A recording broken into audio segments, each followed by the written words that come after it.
السلام علیکم ورحمۃ اللہ وبرکاتہ. Welcome to the new episode of دعوا پوڈ کاسٹ. آج کے پوڈ کاسٹ میں ہم ایک اہم ٹاپک کو ڈسکس کریں گے اور وہ ہے دا ڈے آف ججمنٹ. سوچیں ذرا، آج دنیا میں آپ کا آخری دن ہے. آج کی رات آپ کی آخری ہے اور آپ کا نام کاٹ دیا گیا ہے دنیا سے. تو سوچیں کہ ہم پریپیئر ہیں. وعلیکم السلام ورحمۃ اللہ وبرکاتہ. دیکھیے، جو آپ نے بات کی ابھی کہ اگر آپ کو معلوم ہو جائے کہ آج ہی آپ کا نام کاٹ دیا گیا ہے اور آپ کو موت آنے والی ہے، یہ بہت سکیری لگتا ہے. لیکن یہ امیجینیشن نہیں ہے، یہی ہماری زندگی کی ریئلٹی ہے.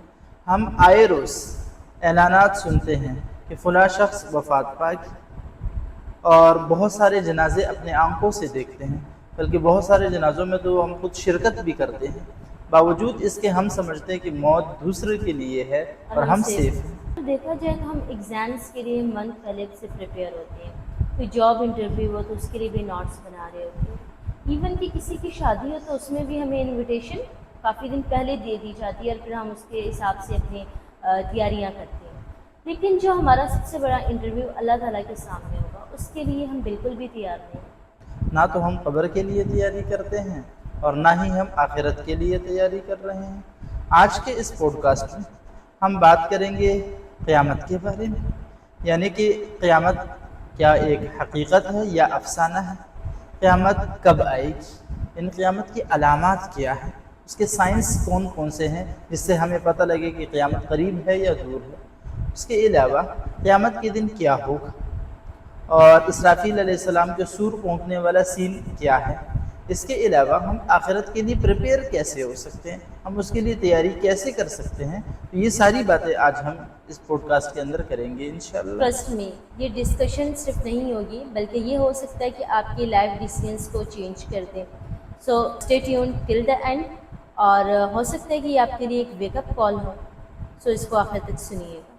تو سب سے پہلے ہم سمجھتے ہیں کہ ایمان بالآخرہ ہے کیا، اور کیا یہ 6 آرٹیکلس آف فیتھ میں سے ہے کہ نہیں. اور جس طرح قرآن کریم کی سورہ بقرہ میں ایک آیت ہے کہ وَبِالْآخِرَةِ هُمْ يُوقِنُونَ، اور وہ آخرت کے دن پر ایمان رکھتے ہیں. اس کا کیا مطلب ہے؟ اچھا، ایمان بالآخرت جو ہے نا، یہ وہ 6 پلرز آف اسلام جو ہے، یا فیتھ کے جو 6 آرٹیکلز ہیں ان میں سے آخری ہے یہ. یعنی آخرت کے اوپر ایمان رکھے بغیر انسان کا ایمان کامل اور مکمل نہیں ہوتا. اپنی پہلی آیت جو کوٹ کی وَبِالْآخِرَةِ هُمْ يُوقِنُونَ، سورۃ البقرہ کے بالکل شروع میں ہے نا، کہ وہ مومنین کی صفات بیان کی گئی کہ بالآخرۃ ہم یوقنون، وہ آخرت پر یقین رکھتے ہیں. صرف ایمان نہیں، ایمان تو دل سے ماننے کو کہتے ہیں نا، یعنی پختہ اور پکا یقین بھی رکھتے ہیں آخرت کے اوپر. اور جو آخرت کا انکار کرتا ہے وہ مومن نہیں رہتا. سورۃ النساء میں اللہ تعالیٰ نے ارشاد فرمایا وَمَن يَكْفُرْ بِاللَّهِ وَمَلَائِكَتِهِ وَكُتُبِهِ وَرُسُلِهِ وَالْيَوْمِ الْآخِرِ، جو شخص اللہ کا، اس کے رسولوں کا، کتابوں کا، فرشتوں کا اور آخرت کے دن کا انکار کرتا ہے، فقد ضل ضلالا بعیدا، تو وہ گمراہی میں ہے. اور کون سی گمراہی؟ ایک صریح اور کلی گمراہی کے اندر ہے. تو اس لیے آخرت پر ایمان رکھنا یہ ایمان کے اجزاء میں سے ہے اور لازم اور ضروری ہے.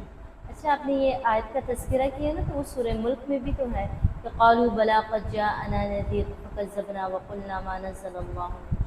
تو اس میں وہ جو جہنمی ہوں گے وہ اس دن کہیں گے کہ ہمارے پاس وارن کرنے کے لیے انبیاء کرام آئے تو تھے، پیغمبر آئے تھے، لیکن ہم نے ہی ان کو جھٹلا دیا تھا. تو اس دن پر ریگریٹ کا تو کوئی فائدہ نہیں ہے. پھر تو کوئی فائدہ نہیں ہے.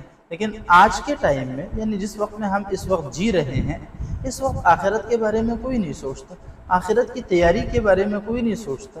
ہم تو سمجھتے ہیں کہ یہ مرنا جو ہے یہ دوسروں کے لیے ہے، ہمارے لیے نہیں. ہماری تو ابھی پوری زندگی پڑی ہے، ہماری جوانی ہے، اس کے بعد بڑھاپا آئے گا. بڑھاپے میں بھی لوگ جا کے سمجھتے ہیں کہ ابھی تو بڑی زندگی پڑی ہے.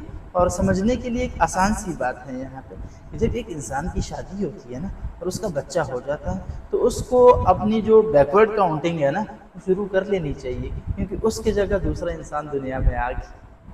دنیا کا نظام تو اسی طرح چلتا ہے نا کہ ایک جاتا ہے دوسرا، دوسرا آتا ہے.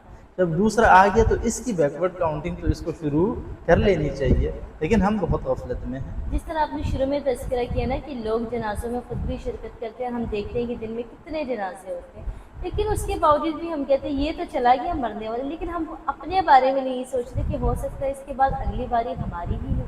ہاں، اور کبھی کبھار تو یہ بھی ہوتا ہے کہ انسان جب 2 منٹ کے لیے سوچے نا کہ میرا وہ ساتھی وہ بھی دنیا سے چلا گیا، وہ بھی چلا گیا، وہ بھی چلا گیا، تو انسان کے اپنے گرد وہ جو دائرہ ہوتا ہے نا وہ تنگ ہوتا چلا جاتا ہے، کیونکہ اس کے دوستوں میں سے اس کے ہم عمر لوگ جو ہوتے ہیں وہ جا رہے ہوتے ہیں دنیا سے۔ اور اگر ہم دیکھیں تو ملٹیپل احادیث بھی اس کے بارے میں ہے، جس طرح ترمذی کی ایک حدیث ہے کہ آپ صلی اللہ علیہ وسلم نے فرمایا کہ الکیس من دان نفسہ وعمل لما بعد الموت، کہ عقل مند وہ ہے جو اپنا محاسبہ کرے اور موت کے بعد کے وقت کے لیے تیاری کرے، اٹس مین کہ آخرت کے لیے تیاری کرے، کیونکہ دنیا میں تو ہم بھیجے ہی اسی لیے گئے کہ ہم آخرت کی تیاری کریں۔ ہاں، اور ایک اور حدیث میں بھی آتا ہے نا، وہ اکثر بچوں کو پڑھائی بھی جاتی ہے کہ الدنیا مزرعۃ الآخرہ، دنیا آخرت کی کھیتی ہے، یہاں ہم جو فصل لگائیں گے آخرت میں جا کے اسی کا ثمرہ ہمیں ملے گا۔ اور مسلم شریف کی ایک حدیث میں دنیا کی زندگی کو بیان کیا کہ یہ کتنی مختصر زندگی ہے، تو کہا گیا کہ مد دنیا فی الآخرۃ الا کما یجعل احدکم اصبعہ فی الیم فلینظر بما یرجع، کہ دنیا کی مثال آخرت کے مقابلے میں ایسے کہ انسان اپنی انگلی کو سمندر کے اندر یا دریا کے اندر ڈالے اور پھر انگلی اٹھا کر دیکھے کہ اس کے ساتھ کتنا پانی واپس آئے، یہ جو 2 قطرے اس کے ساتھ واپس آئے ہیں نا، یہ دنیا کی زندگی ہے، اور یہ دریا اور سمندر جو ہے یہ آخرت کی زندگی ہے۔ اور اگر دیکھا جائے تو اللہ تبارک و تعالیٰ نے خود دنیا کی زندگی کو کہا کہ وما الحیات الدنیا الا متاع الغرور، کہ تو دھوکے کا سامان ہے، اور اسی دھوکے کے سامان کے اندر ہم اتنے مگن ہو گئے کہ ہم نے یہی سمجھ لیا کہ شاید صرف یہ دنیا ہماری ہے نان بلیورز کی طرح، اور آخرت کا دن کبھی آئے گا نہیں، قیامت کا دن کبھی آئے گا نہیں، اور ہم سے شاید کچھ پوچھ گچھ ہوگی۔ ہم نے دنیا کو اپنا ابدی گھر سمجھ لی، ہم سوچتے بھی ہیں اور چاہتے بھی ہیں کہ ہم دنیا کے اندر ہمیشہ رہیں، ہم کبھی آخرت کی طرف نہ جائیں، جبکہ دنیا ہمارے لیے نہیں بنی، ہمارے لیے نہیں بنی اس لحاظ سے کہ اللہ تعالیٰ نے ہمیں یہاں صرف وہ امتحان کے لیے بھیجی، یہ تو امتحان گاہ ہے، امتحان گاہ آپ کی اصل جگہ نہیں ہوتی، وہ آپ کا منزل مقصود نہیں ہوتا، آپ وہاں سے پاس کر کے آگے جو آپ کا جو گول ہوتا ہے اس کی طرف آپ جانے کی کوشش کرتے ہیں۔ اچھا، آپ یہ بات کر رہے ہیں، ابھی صبح میں ہم آ رہے تھے تو میں دیکھ رہی تھی کہ 6:30 بجے چھوٹے چھوٹے بچے جو ابھی 4-5 سال کے ہیں، اسکولوں کے لیے ان کو ریڈی کیا گیا اور بھیجا جا رہا ہے، تو میں یہی دیکھ رہی تھی کہ اگر 1 گھنٹہ پہلے ہم ان کو فجر کے لیے بھی اٹھا دیں تو اس دنیا کے ساتھ ساتھ ان کی آخرت بھی بہتر ہو جائے گی، اور دوسرا یہ کہ اس ایج سے جس طرح ہم ان کو اسکول کے پلے نرسری پریپ کے لیے بھیجتے ہیں، اس طرح یہ لوگ اپنی نمازوں میں بھی نمازوں کے پابند ہو جائیں گے اور نمازوں کے عادی ہو جائیں گے۔ تو ہم وہ نہیں کرتے، ہم بچے کو اسکول کے لیے اٹھا دیتے ہیں لیکن نماز کے لیے اٹھاتے ہوئے ہم کہتے ہیں ابھی بچے۔ اصل مسئلہ یہ ہے کہ دنیا ایسی چیز ہے جو ہمارے بالکل سامنے ہے، اس کا ریوارڈ اور صلہ جو ہے وہ ہمارے سامنے، اس لیے اس کے پیچھے تو ہم بہت دوڑ لگاتے ہیں، بچپن سے ہی بچوں کو تیاری کروانا شروع کر دیتے ہیں، اگر کوئی بڑا ہے تو وہ بھی دنیا کی طرف دوڑتا چلا جا رہا ہے۔ اگر آج حکومت اعلان کر دے کہ فجر کے نماز پڑھنے پر ہر شخص کو $100 دیے جائیں گے، تو آپ دیکھیں گے کہ مسجد میں کھڑے ہونے کے لیے کوئی جگہ نہیں ملے گی، ہر بندہ اپنے گھر سے بیمار شخص کو بھی، بوڑھے کو بھی اور بچے کو بھی لائے گا کہ اس کو منفعت اور فائدہ حاصل ہو جائے، لیکن چونکہ آخرت کا فائدہ تھوڑا دور ہے، تھوڑا دور اس لحاظ سے کہ ابھی نہیں ملے گا، قیامت کے دن ملے گا، اگرچہ وہ فائدہ ابدی فائدہ ہے، لیکن چونکہ ہماری آنکھوں سے ذرا اوجھل ہے اور دور ہے تو ہم اس کے لیے بالکل تیاری نہیں کرتے۔ اور اگر دیکھا جائے نا تو اگر یہ ڈے آف ججمنٹ نہ ہو تو پھر دنیا میں جو ظالم ہے وہ تو ہمیشہ ظالم ہی رہے گا، اور جو انوسنٹ ہے وہ ہمیشہ سفر ہی کرے گا، یہ تو پھر ایک انفیئر سسٹم ہو گیا نا۔ اب آپ کی بات بالکل ٹھیک ہے، اگر آخرت نہ ہو تو دنیا کا تو فائدہ کوئی نہیں ہے نا۔ اگر آپ ایگزام رکھیں اور ایگزام کے بعد رزلٹ اناؤنس نہ کریں، رزلٹ نہ ہو، تو کیا اس امتحان میں کوئی حصہ لے گا؟ کوئی بھی حصہ نہیں لے گا، چاہے کوئی چیٹنگ کرے چاہے کوئی خالی پرچہ دے کے آ جائے، دونوں برابر ہو گئے نا۔ اور اللہ تعالیٰ کبھی ظلم کو پسند بھی نہیں کرتا اور رائے کے برابر کسی کے اوپر ظلم کرتا بھی نہیں، اللہ تعالیٰ تو بڑا عادل اور انصاف والا ہے۔ تو یہ آخرت کا نظام جو ہے یہ انسان کو موٹیویٹ بھی کرتا ہے، مثال کے طور پر اگر اسے کوئی تکلیف پہنچی ہے دنیا میں تو آخرت میں اچھی کی امید رکھتا ہے۔ بالکل، اگر کسی کا یہاں پر کوئی حق مارا جائے تو وہ یہی کہتے ہیں کہ آخرت میں اس کا حساب ہاں، اپنا حق یہاں پہ وہ چھوڑ دیتا ہے، دنیا میں فساد برپا نہیں کرتا، صرف اللہ کی رضا کے لیے۔ اگر کوئی ظالم اس کے اوپر ظلم کر رہا ہے، ٹھیک ہے، اور وہ برداشت کرتا ہے اور صبر کرتا ہے تو صرف یہ سوچ کے آخرت میں مجھے اس کا صلہ ملے گا اور میں اس سے اپنا بدلہ لے لوں گا، یہ انسان کے لیے ایک موٹیویشن بھی ہے، اور دنیا میں جینے کا وہ جو ایک مقصد ہوتا ہے نا، ایک گول انسان کے پاس ہے۔ اگر آخرت نہ ہو تو زندگی بے مقصد ہو جائے۔ ہر انسان چاہے گا کہ وہ ہزاروں سال جیے، ہر قسم کا ظلم کرے، کیونکہ اسے پتہ ہے کہ آگے اس سے کسی نے پوچھ گچھ تو نہیں کرنی۔ تو اگر ہم دیکھیں تھے کہ قرآن اور حدیث میں قیامت کے بارے میں اتنے پروفز ہیں، تو پھر بہت سے لوگ تو قیامت کا انکار کرتے ہیں، تو پھر یہ کیوں نہیں مانتے کہ قیامت کا دن آئے گا؟ اچھا، قیامت کا انکار لوگ ایک وجہ سے کرتے ہیں، وہ یہ کہ وہ دنیا ان کے لیے جو ہوتی ہے وہ ایک کمفرٹ زون ہوتی ہے، وہ اس کمفرٹ زون سے نکلنا نہیں چاہتے۔